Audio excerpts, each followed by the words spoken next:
السلام علیکم ورحمۃ اللہ.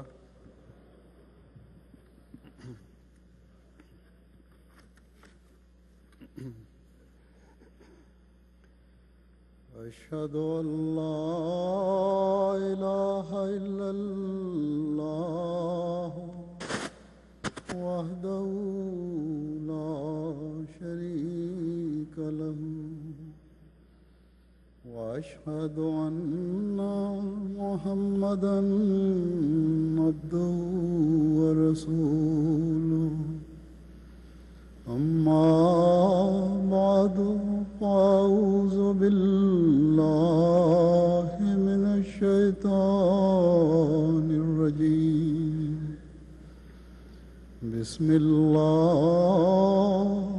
الرحمن الرحیم. الحمد للہ رب العالمین الرحمن الرحیم مالک یوم الدین. ایاک نعبد وإياك نستعين.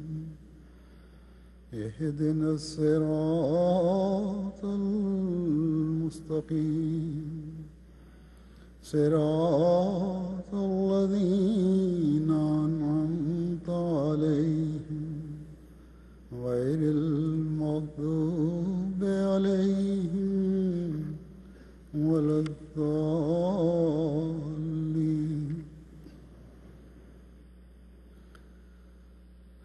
آج اللہ تعالیٰ کے فضل سے امریکہ کا جلسہ سالانہ میرے اس خطبے کے ساتھ شروع ہو رہا ہے. ایک عرصے سے یہ آپ کی بھی خواہش تھی اور میری بھی خواہش تھی کہ میں یہاں آؤں اور براہ راست جلسے میں شمولیت اختیار کروں. یہ جلسہ سالانہ جو ہم منعقد کرتے ہیں دنیا کے ہر ملک میں، اس کا انعقاد حضرت مسیح موعود علیہ الصلوۃ والسلام نے اللہ تعالیٰ سے اذن پا کر فرمایا تھا. حضرت مسیح موعود علیہ الصلوۃ والسلام کی دعاؤں کا حامل ہے یہ جلسہ اور یہ موقع. آپ کی دعائیں لیے ہوئے ہے.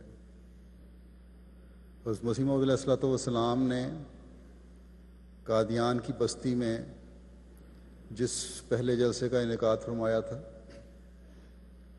جس میں حاضری گو صرف 75 افراد کی تھی، لیکن مسیح محمدی کے تربیت یافتہ وہ لوگ تھے جن کا خدا تعالیٰ سے ایک خاص تعلق قائم ہو چکا تھا. ایمان اور ایقان میں بڑھے ہوئے لوگ تھے جن کے نور ایمان اور نور یقین نے اللہ تعالیٰ کے فضلوں کو جذب کیا اور احمدیت کے لیے ان کی کوششوں اور قربانیوں کو اللہ تعالیٰ نے بے شمار پھل عطا فرمایا اور برکت بخشی. وہ حضرت مسیح موعود علیہ الصلوۃ والسلام کے عاشق تھے. وہ جلسہ جو پہلا جلسہ تھا، ان عاشقوں نے اپنے محبوب کے گرد جمع ہو کر ایک مسجد میں منعقد کر لیا تھا. مسیح محمدی کی وجہ سے جو انہیں نور بصیرت عطا ہوئی تھی، اس کے ذریعے وہ یقیناً اس یقین پر قائم ہو گئے ہوں گے کہ یہ جلسہ مسجد سے نکل کر میدان میں پھیلنے والا ہے، اور پھر صرف حضرت صلی اللہ علیہ وسلم کے عاشق صادق کی اس چھوٹی سی بستی قادیان کے میدان میں ہی نہیں بلکہ دنیا کے اکثر ممالک کے میدانوں میں پھیلنے والا ہے. اور پھر مسیح محمدی کی یہ جماعت صرف چھوٹے چھوٹے میدانوں پر ہی اس جلسہ کے لیے اکتفا نہیں کرے گی، بلکہ کئی ایکڑوں پر پھیلے ہوئے رقبوں کی ضرورت پڑے گی. چنانچہ آج ہم دیکھتے ہیں کہ دنیا کے بعض جماعتیں اپنے جلسوں کے لیے سینکڑوں ایکڑ زمین خرید رہی ہیں. جماعت امریکہ بھی ان جماعتوں میں سے ہے جس نے 22 ایکڑ کے قریب جگہ خریدی، وہاں مسجد بھی بنائی. آپ لوگوں نے بڑی خوبصورت مسجد بنائی. کچھ عرصے تک جلسے بھی وہاں منعقد ہوتے رہے، لیکن بعض ضروری سہولیات کی کمی کی وجہ سے کچھ عرصے کے بعد کرائے کی جگہ پر جلسے منعقد کرنے پڑ رہے ہیں. اس لیے آج ہم یہاں بھی جمع ہیں جو کرائے کی جگہ ہے. اب آپ لوگ بھی اس بات کو محسوس کرتے ہوئے بڑے رقبے کی تلاش میں ہیں تاکہ اپنی جگہ پر جلسے منعقد کر سکیں. یہ سب باتیں ایک سوچنے والے ذہن میں یقیناً یہ بات راسخ کرتی ہیں کہ حضرت مسیح موعود علیہ الصلوۃ والسلام سے اللہ تعالیٰ کے وعدے سچے تھے. یہی امریکہ جس میں جب پہلے مبلغ بھیجے گئے تو انہیں نظر بند کر دیا گیا، تبلیغ کی اجازت نہ دی گئی، لیکن خدا تعالیٰ کی تقدیر کے آگے تو کوئی روک کھڑی نہیں ہو سکتی.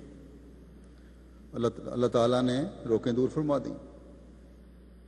اور آج آپ بھی جلسہ گاہ کے لیے جیسا کہ میں نے پہلے کہا زمین کی تلاش میں ہیں اور 100-200 ایکڑ زمین کی خریدنے کی باتیں کرنے لگ گئے ہیں. لیکن یہ بات ہمیشہ ہر ایک کو اپنے پیش نظر رکھنی چاہیے کہ حضرت مسیح موعود علیہ الصلوۃ والسلام کا جلسے کا مقصد بڑی بڑی زمینیں خریدنا یا حاضری بڑھانا نہیں تھا. اپنے ماننے والوں کی تعداد کا اظہار کرنا نہیں تھا، بلکہ تقویٰ میں ترقی کرنے والوں کی جماعت پیدا کرنا تھا. اللہ تعالیٰ کے عبادت گزار پیدا کرنے والوں کی جماعت بنانا تھا. حقوق العباد کی ادائیگی کرنے والوں کی ایک فوج تیار کرنا تھا جو دنیاوی ہتھیاروں توپ و تفنگ سے لیس نہ ہو، بلکہ ایسے لوگ ہوں جن کے ماتھوں پر اللہ تعالیٰ کی عبادت کے نشان ظاہر ہوتے ہوں، جن کے دل خدا تعالیٰ کی مخلوق کی محبت سے لبریز ہوں، جن کی راتیں تقویٰ سے بسر کی جانے والی ہوں، اور جن کے دن خدا تعالیٰ کا خوف لیے ہوئے ڈرتے ڈرتے گزر رہے ہوں. بس یاد رکھیں حضرت مسیح موعود علیہ الصلوۃ والسلام کی جماعت میں شامل ہو کر بغیر کسی عمل کے عافیت کے حصار میں ہم نہیں آ گئے،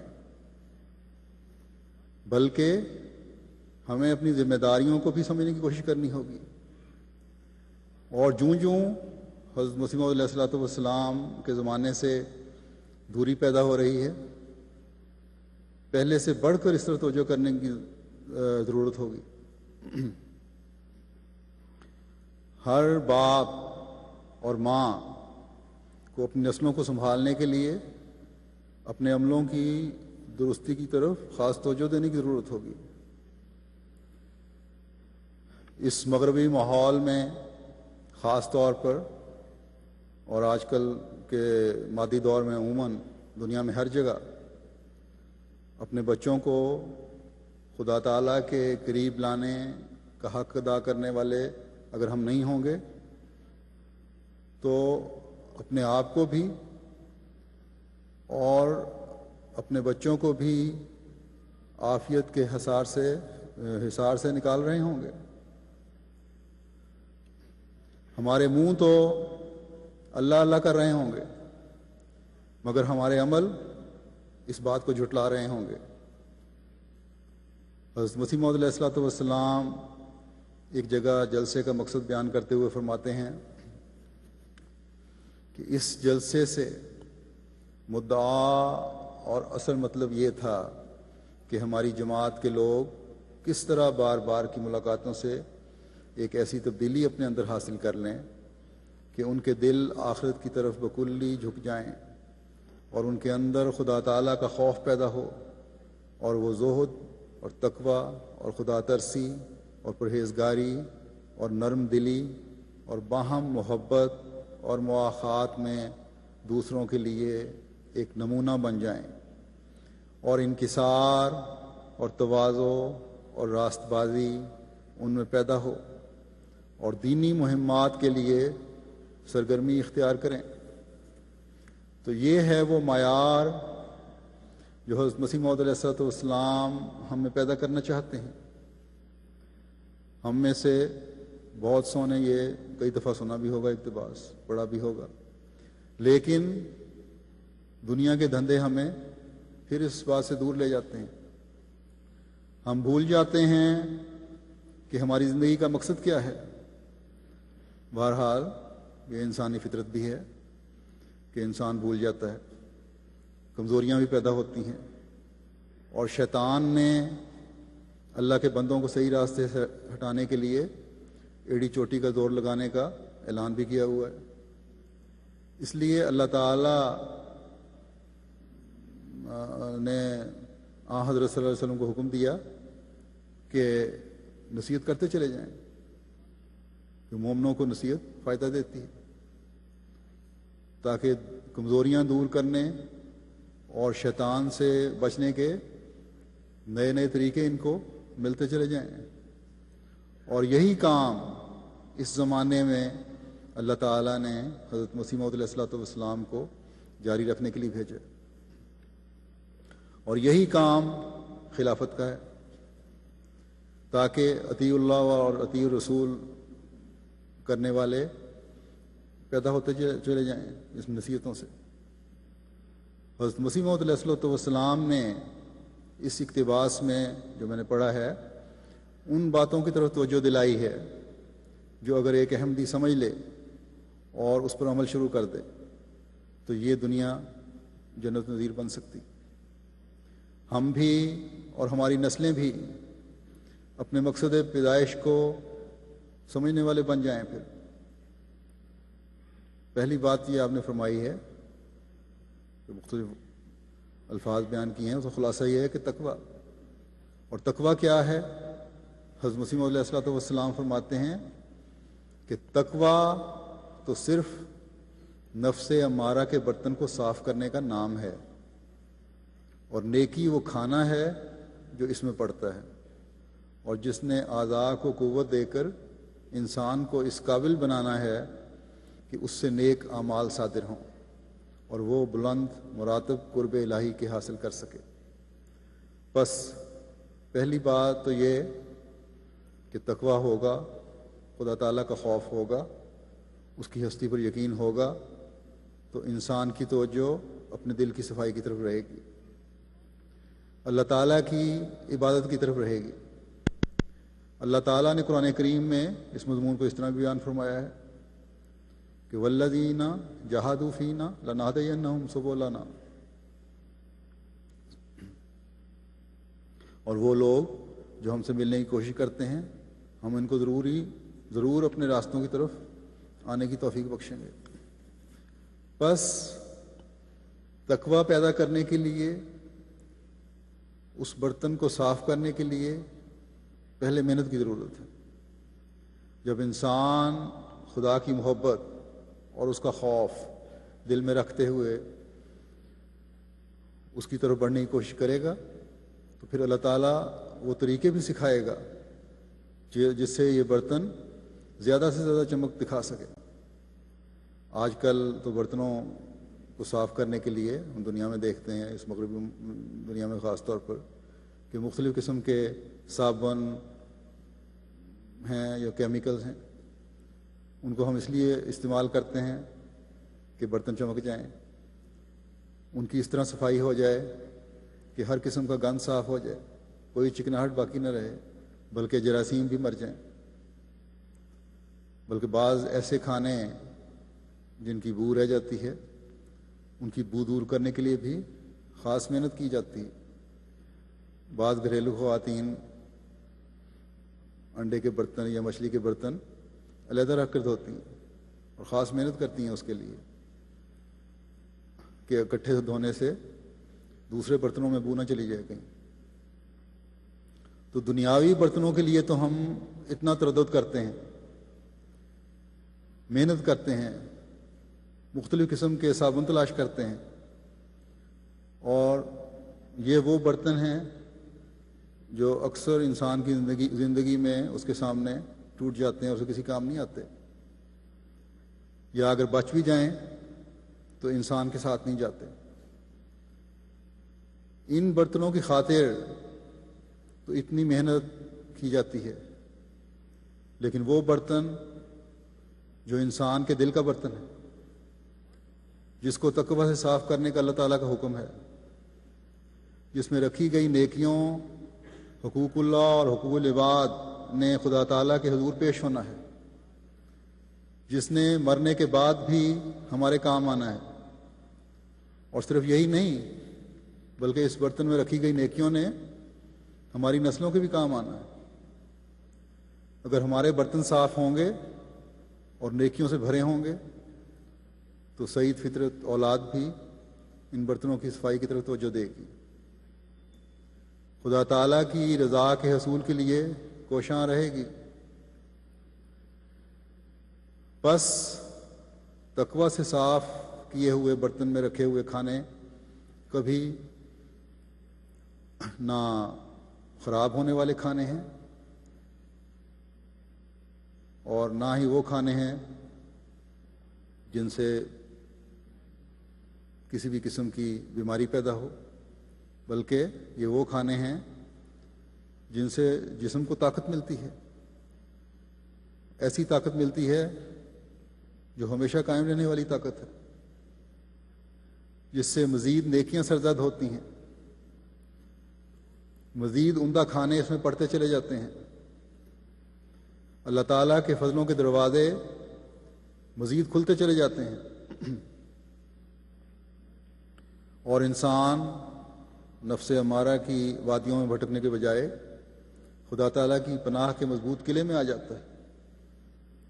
حضرت مسیح موعود علیہ الصلوۃ والسلام نے تقوی کے مضمون کو ایک جگہ یوں بھی بیان فرمایا ہے، آپ فرماتے ہیں کہ قرآن کریم میں تمام احکام کی نسبت تقوی اور پرہیزگاری کے لیے بڑی تاکید ہے۔ وجہ یہ ہے کہ تقوی ہر ایک بدی سے بچنے کے لیے قوت بخشتی ہے اور ہر ایک نیکی کی طرف دوڑنے کے لیے حرکت دیتی ہے، اور اس قدر تاکید فرمانے میں بھید یہ ہے کہ تقوی ہر ایک باب میں انسان کے لیے سلامتی کا تعویذ ہے اور ہر ایک قسم کے فتنے سے محفوظ رہنے کے لیے حصن حسین ہے، ایک مضبوط قلعہ ہے۔ ایک متقی انسان بہت سے ایسے فضول اور خطرناک جھگڑوں سے بچ سکتا ہے جن میں دوسرے لوگ گرفتار ہو کر بسا اوقات ہلاکت تک پہنچ جاتے ہیں، اور اپنی جلد بازیوں اور بدگمانیوں سے قوم میں تفرقہ ڈالتے اور مخالفین کو اعتراض کا موقع دیتے ہیں۔ بس ہم میں سے ہر ایک کو حضرت مسیح موعود علیہ الصلوۃ والسلام کے اس درد کو محسوس کرنا چاہیے جو آپ نے بیان فرمایا ہے۔ سرسری طور پر آپ کی اس بات کو سن کر صرف یہ رد عمل ظاہر نہیں کرنا چاہیے ہم نے کرنا کہ کس عمدہ الفاظ میں آپ نے تقوی کی تعریف فرمائی ہے، بلکہ اپنے دلوں کو ہمیں ٹٹولنے کی ضرورت ہے، اس ہلاکت سے بچنے کی ضرورت ہے جس کی طرف آپ نے نشاندہی فرمائی ہے۔ اللہ تعالیٰ کی رضا کے حصول کے لیے اس جہاد کی ضرورت ہے جس کی طرف خدا تعالیٰ نے توجہ دلاتے ہوئے ہمیں فرمایا کہ تم اگر میری رضا کے حصول کے لیے کوشش کرو گے تو میں یقیناً تمہیں اپنی پناہ میں لیتے ہوئے تمہاری ان راستوں کی طرف رہنمائی کروں گا جن پر چل کر دنیا و آخرت میں اپنے لیے محفوظ اور مضبوط پناہ گاہیں تم تعمیر کر رہے ہوگے۔ بس کس قدر خوش قسمت ہیں ہم، اور اس بات پر کس قدر شکر گزار ہونا چاہیے ہمیں اپنے خدا کا، کہ جس نے صرف اتنا ہی نہیں کہا کہ میرے راستوں کی طرف آنے کی کوشش کرو، بلکہ اس زمانے میں حضرت صلی اللہ علیہ وسلم کے عاشق صادق کے ذریعے ان راستوں کی صفائی کر کے ان پر سمتوں کے تعین کے بورڈ آویزاں کر کے ان پر اندھیرے میں روشنی مہیا کر کے رہنمائی فرمائی ہے کہ یہ راستے تمہیں خدا کی طرف لے جانے والے ہیں۔ یہاں شیطان بیٹھا ہے، اس سے کس طرح بچنا ہے؟ جس طرح کہ آپ نے فرمایا، جو اقتباس میں نے پڑھا تھا اس میں، کہ تقویٰ میں سرگرمی اختیار کرو، اور پھر یہ کہ اس تقویٰ میں سرگرمی کس طرح اختیار کرنی ہے، ان نیکی کے راستوں کو کس طرح اختیار کرنا ہے، نفس امارہ کے برتن کو صاف کرنے کے لیے کیا طریقے اختیار کرنے ہیں۔ فرمایا کہ نرم دل ہو جاؤ، اور نرم دلی کس طرح اختیار کرنی ہے، اس کے کیا معیار حاصل کرنے ہیں، اس بارے میں بھی حضرت مسیح موعود علیہ السلام کے الفاظ میں پیش کرتا ہوں کہ آپ فرماتے ہیں کہ اگر کوئی میرا دینی بھائی اپنی نفسانیت سے مجھ سے کچھ سخت گوئی کرے تو میری حالت پر حیف ہے اگر میں بھی دیدہ دانستہ اس سے سختی سے پیش آؤں، بلکہ مجھے چاہیے کہ میں اس کی باتوں پر صبر کروں اور اپنی نمازوں میں اس کے لیے رو رو کر دعا کروں، کیونکہ وہ میرا بھائی ہے اور روحانی طور پر بیمار ہے۔ اگر میرا بھائی سادہ ہو یا کم علم یا سادگی سے کوئی خطا اس سے سرزد ہو تو مجھے نہیں چاہیے کہ میں اس سے ٹھٹھا کروں یا چیں بجبیں ہو کر تیزی دکھاؤں یا بدنیتی سے اس کی عیب گیری کروں، کہ یہ سب ہلاکت کی راہیں ہیں۔ کوئی سچا مومن نہیں ہو سکتا جب تک اس کا دل نرم نہ ہو جب تک وہ اپنے تئیں ہر یک سے ذلیل تر نہ سمجھے اور ساری مشیختیں دور نہ ہو جائیں۔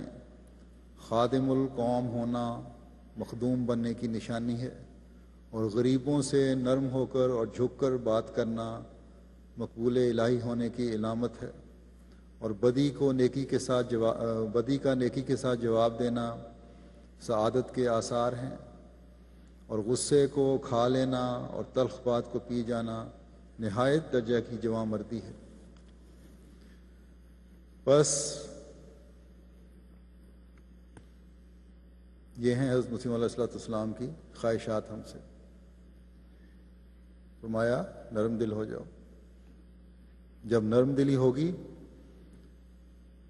تو وہ تمام اخلاق بھی پیدا ہوں گے جن کا آپ نے ذکر فرمایا، ان اخلاق کا ذکر فرمایا جن کا ایک مومن کے اندر ہونا ضروری ہے۔ بعض اپنی انانیت اور خود پسندی کو مارنا، بدی کا نیکی کے ساتھ جواب دینا، غصے کو دبا لینا، نمازوں میں ایک دوسرے کے لیے دعا کرنا، یہ اپنا وتیرہ بناتے ہیں۔ ایسے نیک لوگ ہیں اللہ تعالیٰ کے فضل سے جماعت میں، اور یہ ہونا چاہیے۔ لیکن کچھ لوگ ایسے بھی ہیں جو اس کے خلاف عمل کرتے ہیں۔ اب یہ کس طرح ہو سکتا ہے کہ ایک مومن دوسرے بھائی کے لیے نماز میں دعا بھی کر رہا ہو، اگر کوئی اس کے ساتھ زیادتی کرے تو اسے بخش بھی دے، اور ان دعاؤں اور بخشش کے باوجود اس کے دل میں نفرت بھی ہو؟ یہ دونوں چیزیں اکٹھی تو نہیں ہو سکتی۔ یہ نہیں ہو سکتا کہ ایک دوسرے کو کمتر بھی سمجھ رہے ہوں اور پھر یہ بھی کہیں کہ دل میں عزت بھی ہے۔ اس ضمن میں ایک بات کہنا چاہتا ہوں جو میرے سامنے آئی ہے ان دنوں میں، پہلے بھی آتی رہی ہیں، لیکن بہرحال یہاں آنے کے بعد موقع تھا میں، اور اس کے بعد کیونکہ دوبارہ موقع نہیں ملنا، اس لیے جلسے کے دنوں میں ہی باتیں کروں گا۔ یہاں امریکہ میں 3 قسم کے احمدی ہیں، ایک پاکستانی یا ہندوستانی احمدی، اور پھر ان میں آگے نئے اور پرانے احمدی بھی ہیں، 2 قسم کے۔ پھر مقامی افریقن امریکن احمدی ہیں جن کی تعداد اللہ تعالیٰ کے فضل سے بڑھ رہی ہے، اور اس کے ساتھ اخلاص و وفا میں بھی بڑھ رہے ہیں یہ لوگ۔ کئی ان میں سے ایسے ہیں جو جماعتی نظام کا بہت فعال حصہ ہیں اور مختلف عہدوں پر خدمات پر مامور ہیں، اور تیسرے سفید فام امریکن بھی ہیں۔ ان کی تعداد گو بہت تھوڑی ہے، لیکن یہ بھی نیکیوں میں بڑھنے کی کوشش کرنے والوں میں سے ہیں۔ لیکن جو بات میں کہنی چاہتا ہوں وہ یہ ہے کہ ہمارے پاکستانی نژاد احمدی اور افریقن امریکن احمدیوں میں جو ایک اکائی نظر آنی چاہیے وہ ہر سطح پر مجھے نظر نہیں آتی۔ مجھ تک دونوں طرف سے بعض شکوے پہنچتے رہتے ہیں۔ اگر حضرت مسیح موعود علیہ الصلوۃ والسلام کے اس اقتباس کے فقرات پر غور کریں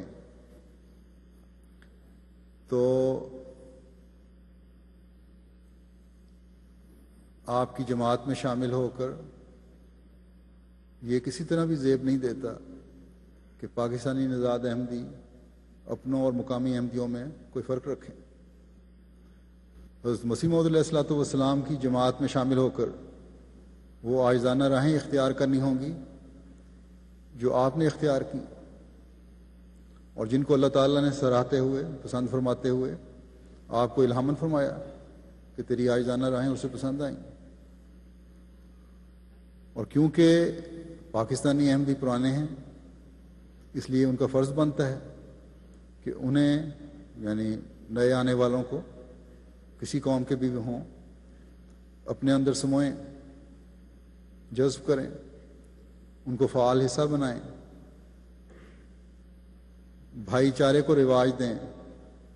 حضرت مسیح موعود علیہ الصلوۃ والسلام نے فرمایا ہے کہ مواخات میں ایک دوسرے کے لیے نمونہ بن جائیں،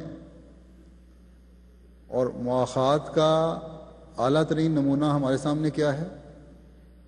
وہ نمونہ ہے انصار مدینہ اور مہاجرین کا نمونہ، ایسا اعلیٰ نمونہ کہ اللہ تعالیٰ نے بھی اس کی تعریف فرمائی ہے۔ وہ نہ صرف ایک دوسرے کی تکلیفوں کو اپنی تکلیف سمجھتے تھے بلکہ ایک دوسرے کے لیے ہر قسم کی قربانی دینے کے لیے تیار رہتے تھے۔ جب انہوں نے سچائی کو اختیار کیا تو ان کے ہر عمل سے سچائی ظاہر ہونے لگی۔ ان کی عاجزی، محبت اور سچائی نے پھر وہ نمونے دکھائے کہ ایک دنیا ان کی طرف کھینچی چلی آئی۔ بس اگر دنیا کو اپنی طرف کھینچنا ہے تو ہر طرح کے تکبر، نخوت اور بدظنی کو دور کرتے ہوئے ایک دوسرے کے جذبات، احساسات اور ضروریات کا خیال رکھنا ہوگا۔ حضرت مسیح موعود علیہ الصلوۃ والسلام نے جو یہ فرمایا ہے کہ دینی مہمات میں سرگرمی دکھائیں، تو اس کا کیا مطلب ہے؟ سب سے بڑی مہم تو ہمارے سامنے تمام دنیا کو حضرت صلی اللہ علیہ وسلم کے جھنڈے تلے لانے کی پیش ہے، جو ہم نے سر کرنی ہے۔ اگر ہم آپس میں دوریاں دلوں میں لیے بیٹھے ہوں گے تو تبلیغ کے کام کو کس طرح سر انجام دیں گے؟ ہمارے کاموں میں برکت کس طرح پڑے گی؟ بس چاہیے کہ ایشین ہو یا افریقن امریکن ہوں یا سفید فام ہوں، اگر حضرت مسیح موعود علیہ الصلوۃ والسلام کی جماعت میں آ کر ہمارے اندر پاک تبدیلی پیدا نہیں ہوئی، اور اگر اس کے لیے ہم نے مسلسل کوشش نہیں کی اور مسلسل کوشش نہیں کر رہے، تو ہم اپنے مقصد سے دور ہٹ رہے ہیں۔ تبلیغ کو کامیابی سے ہمکنار کرنے کے لیے ہمیں اپنے اخلاق کے معیار بھی بہتر کرنے ہوں گے اور اپنی غلط فہمیوں کو بھی دور کرنا ہوگا، تبھی ہم ایک حسین معاشرہ قائم کر سکتے ہیں جو تقوی پر چلنے والوں کا معاشرہ ہوگا۔ گزشتہ دنوں مجھے ایک خاندان ملا ملاقات میں یہاں، جسے دیکھ کر بے انتہا خوشی ہوئی۔ بے اختیار اللہ تعالیٰ کی ہم کے جذبات پیدا ہوئے دل میں۔ اس خاندان میں افریقن امریکن بھی تھے، سفید امریکن بھی تھے اور پاکستانی بہو بھی تھی ایک۔ تو یہ خاندان ہے جو احمدیت اور اسلام کی حقیقی تصویر ہے۔ بلکہ ان کو بھی میں نے یہی کہا تھا کہ تم لوگ حقیقت میں احمدیت کی صحیح تصویر ہو، کیونکہ احمدیت تو دلوں کو جوڑنے کے لیے آئی ہے۔ حضرت مسیح موعود علیہ الصلوۃ والسلام کی بعثت کا مقصد تو خدا تعالیٰ کی پہچان کروانا اور بندے کو بندے کے ساتھ پیار اور محبت کے تعلق کو قائم کروانا تھا اور ہے۔ اگر کسی احمدی کے دل میں یہ خیال نہیں تو اس کا خلافت احمدیہ کے قیام اور مضبوطی کے لیے قربانی کا دعویٰ بھی عبث ہے، فضول ہے، بیکار ہے۔ بس یہ دونوں طرف کے لوگوں کا کام ہے، پاکستانی احمدیوں کا بھی اور افریقن امریکن احمدیوں کا بھی، کہ اس خلیج کو پر کریں، وہ معاشرہ قائم کریں جو تقوی پر مبنی معاشرہ ہو۔ ہم میں سے ہر ایک کے ذہن میں حضرت صلی اللہ علیہ وسلم کے ان الفاظ کی جگالی ہوتی رہنی چاہیے جو آپ نے حجۃ الوداع کے موقع پر فرمائے تھے۔ فرمایا کہ اے لوگو، تمہارا خدا ایک ہے، تمہارا باپ ایک ہے، یاد رکھو کسی عربی کو عجمی پر اور کسی سرخ و سفید رنگ والے کو کسی سیاہ رنگ والے پر اور کسی سیاہ رنگ والے کو کسی سرخ و سفید رنگ والے پر کسی طرح کی کوئی فضیلت نہیں، ہاں تقوی اور صلاحیت وجہ ترجیح اور فضیلت ہے۔ تو یہ الفاظ تھے جو اپنے پرزور بڑی شان کے ساتھ ادا فرمائے، اور پھر لوگوں سے پوچھا کیا میں نے اپنا حق ادا کر دیا؟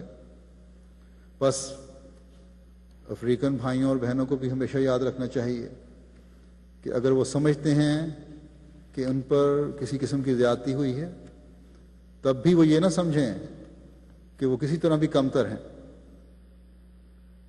خلافت کے ساتھ ان کا تعلق ہے، حضرت مسیح موعود علیہ الصلوۃ والسلام کے ساتھ ان کا تعلق ہے، حضرت صلی اللہ علیہ وسلم کے ساتھ ان کا تعلق ہے، اللہ تعالیٰ کے ساتھ ان کا تعلق ہے، اور ان کے دلوں میں تقوی ہے،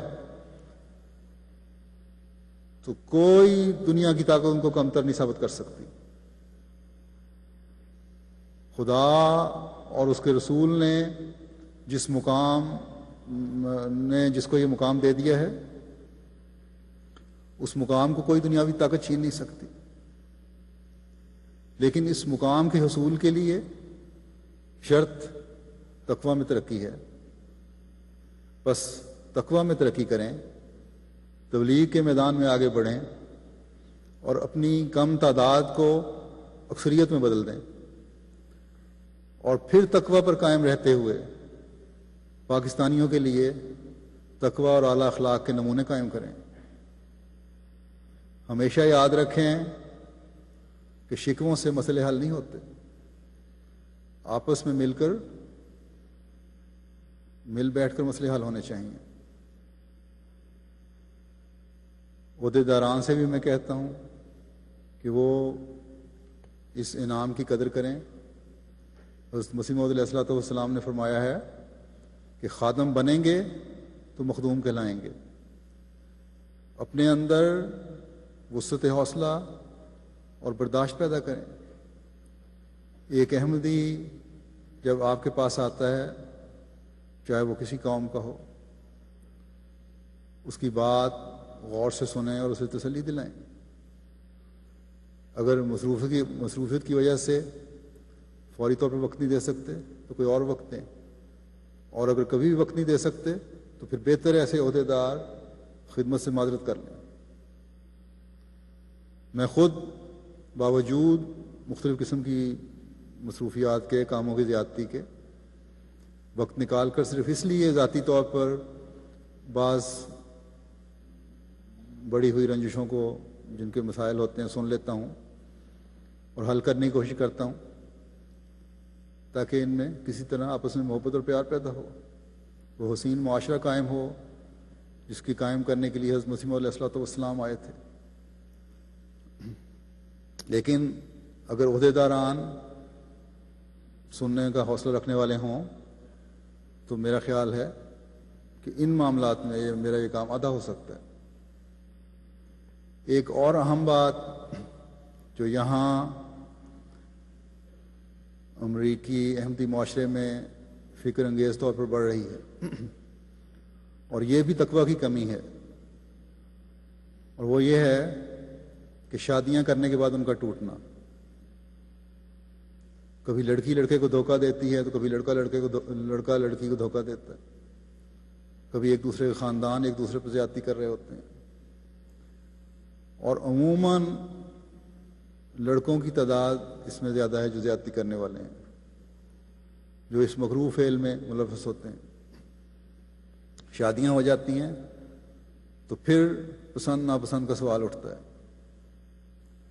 اگر پسند دیکھنی ہے تو شادی سے پہلے دیکھیں، جب شادی ہو جائے تو پھر شریفانہ طریق یہی ہے کہ پھر اس کو نبھائیں، خصوصاً جب بچیوں کی زندگیاں اس طرح برباد کی جاتی ہیں تو زیادہ پریشانی ہوتی ہے، گھر والوں کے لیے بھی اور جماعت کے لیے بھی اور میرے لیے بھی۔ بس ہمارے لڑکوں اور لڑکیوں کا اگر پسند کا سوال ہو تو یہ معیار ہونا چاہیے کہ دین کیسا ہے۔ میں یہ نہیں کہتا کہ کفر نہ دیکھیں، یہ بھی ضروری ہے، مگر کفر میں بھی دینی پہلو کو نمایاں حیثیت ہونی چاہیے۔ ہاں، حضرت صلی اللہ علیہ وسلم نے ہمیں یہی فرمایا ہے کہ جب شادیوں کی پسند دیکھنی ہو تو یہ بہترین رشتہ وہ ہے جس میں دینی پہلو دیکھا جاتا ہے۔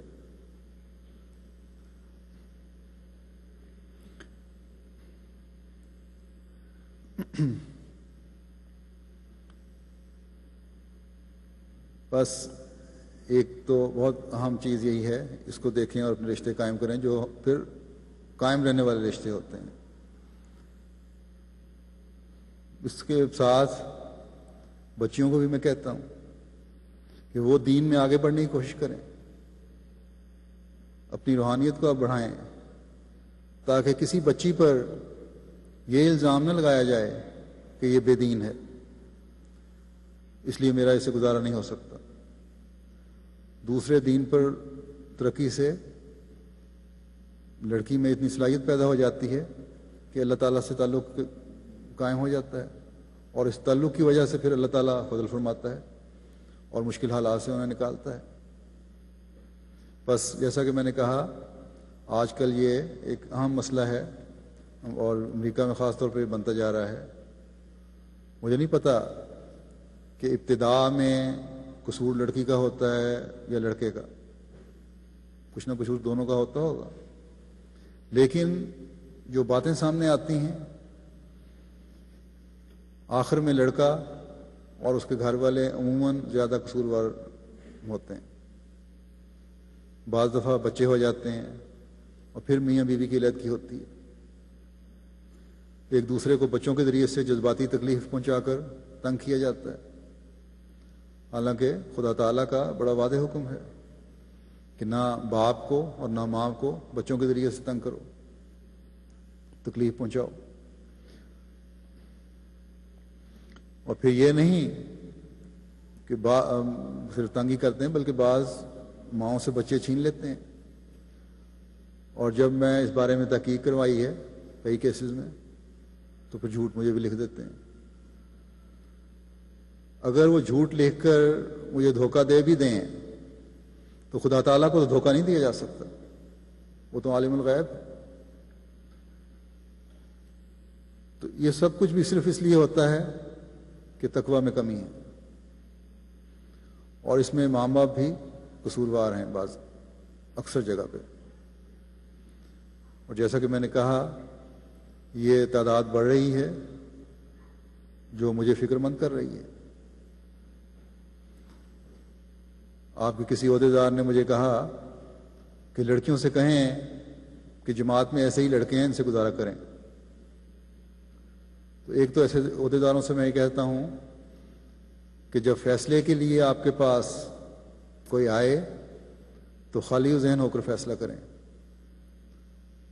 نہ لڑکے کو مجبور کریں نہ لڑکی کو مجبور کریں اور نہ کسی قسم کی زیادتی ہو. دوسرے میرے نزدیک یہ بات ہمارے احمدی نوجوانوں پر بھی بظنی ہے کہ نہ ہی ان کی اصلاح ہوگی اور نہ ہو سکتی ہے. اور پھر صرف یہی نہیں بلکہ یہ خدا تعالیٰ پر بھی بظنی ہے کہ اس میں اتنی طاقت نہیں ہے کہ ان کی اصلاح کر سکے. میں نے تو نصیحت اور دعا سے کئی معاملات میں مختلف قسم کی طباع میں بڑی واضح تبدیلیاں ہوتی دیکھی ہیں. میں کس طرح کہوں بچیوں سے کہ تمہارے جو معاملات ہیں اس کا کوئی حل نہیں ہے، زیادتیوں کو برداشت کرتی چلی جاؤ، یا لڑکوں کے بارے میں یہ اعلان کر دوں کہ وہ قابل اصلاح نہیں ہے. میں نے تو یہاں آ کر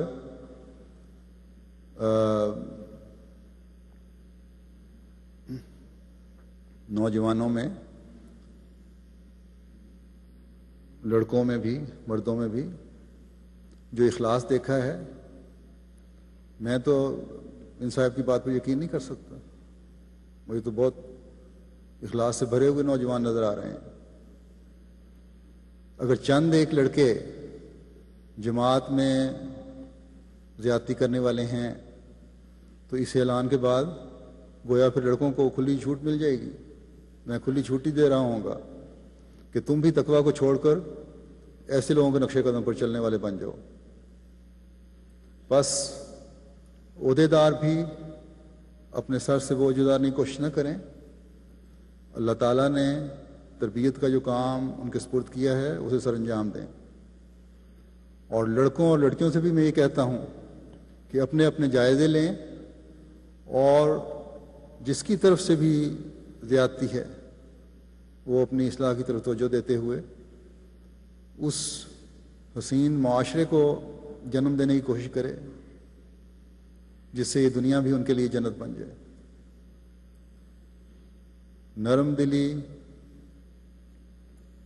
اور نیک اعمال اور عبادت کی طرف توجہ پیدا کریں جو تقوی کی اساس ہیں، بنیاد ہیں.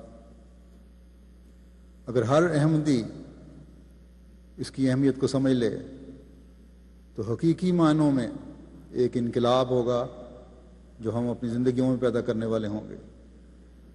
لیکن ہمیشہ یاد رکھیں کہ اس کے لیے کوشش کرنی ضروری ہے.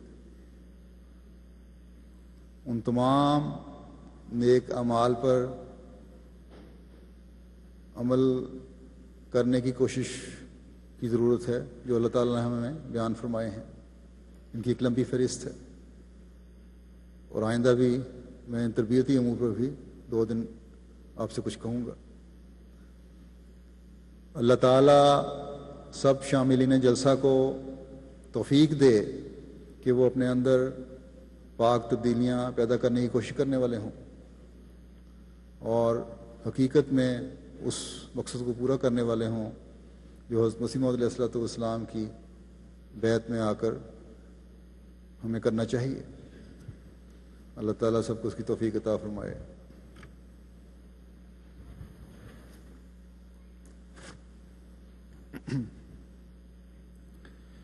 الحمد للہ نحمده ونستعینه ونستغفره ونؤمن به ونتوکل علیہ ونعوذ باللہ من شرور انفسنا ومن سیئات اعمالنا من يهده الله فلا مضل له ومن يضلله فلا هادي له ونشهد أن لا إله إلا الله ونشهد أن محمدا عبده ورسوله. عباد الله رحمكم الله إن الله يأمر بالعدل والإحسان وإيتاء ذي القربى